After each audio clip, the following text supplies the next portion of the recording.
Isang magandang umaga po sa inyong lahat. Latest weather update po muli tayo ngayong araw nga po ng Huwebes, August 31, 2023. So ang update po natin sa Super Typhoon Goring, nananatili nga po ang kanyang lakas ngayon sa 250 km per hour po.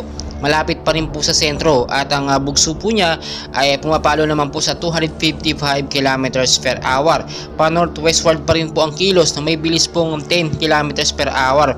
Masyado pong mabagal yung kilos nitong si Super Typhoon Goring, kaya nakikita nyo hindi pa siya totally nakakalabas ng Philippine Area of Responsibility natin. Makikita nyo naman sa ating live radar pero expected natin bago po matapos ng linggo nito ay nakalabas na nga po ito sa FAR.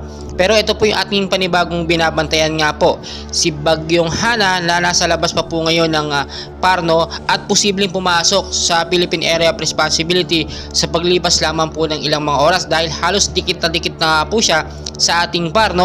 Ang lakas po ng hangin nitong si Bagyong Hana ay nasa 85 km per hour. Malapit pa rin po yan sa sentro. So tignan muna natin, ito pong si Super Typhoon Goring, makikita nyo yung kanyang pinakamata, which is 250 km per hour at malapit pa rin niya sa sentro. Bandang Basco Batanes po ito sa may Babuyan Island. So apektado po ngayon ang lugar na yan ng Cagayan at Basco Batanes at nakataas po ang storm signal number 1 hanggang signal number 5 po dyan dahil Super Typhoon category nga po.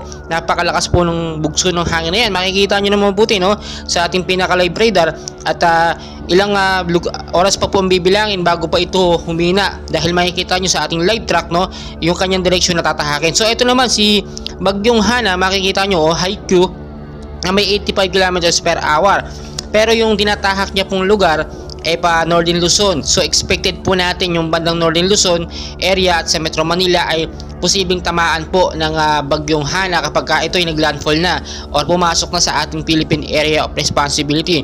So wag po natin itong baliwalain, hindi porkit mababa ang kanyang hangin, nasa 85 km per hour pa lamang, pero makikita nyo yung sirkulasyon ng kanyang hangin.